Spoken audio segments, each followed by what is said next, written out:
Hello hello বন্ধুরা, 3 item দিয়ে দেখো খেসারি ডাল আর সয়াবিন এবং ডালের কুমড়ো ফুল। দেখো 3 আইটেম দিয়ে তোমাদের জন্য একটা নতুন টিপস নিয়ে চলে এসেছি। সয়াবিন, খেসারি ডাল ও কুমড়ো ফুল ডালের বড়া দিয়ে আমি একটা রেসিপি বানাচ্ছি।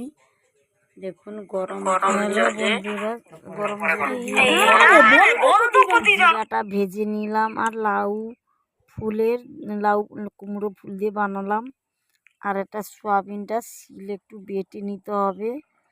তারপরে পেঁয়াজ, মির্চি গুঁড়ো, লাউ ফুল, সয়াবিন সব এক জায়গায় ডাল বেটে সব এক জায়গায় নিয়ে নিলাম।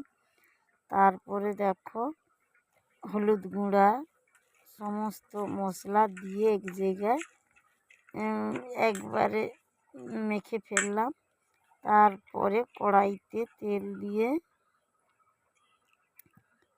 তারপর তেলও দিলাম, সব রকম মশলা কিন্তু দিয়ে দিয়েছি। এবার কড়াই তেল দিয়ে এত সুন্দর টেস্ট খেতে, তোমরাও বানিয়ে খাবে, দেখবেন কত সুন্দর টেস্ট হবে। কেন আরসিমের সয়াবিন দিয়েছি তো, আর আরসিমের সয়াবিনটা এত সুন্দর টেস্ট, বাজারের সয়াবিন এত টেস্ট হবে না।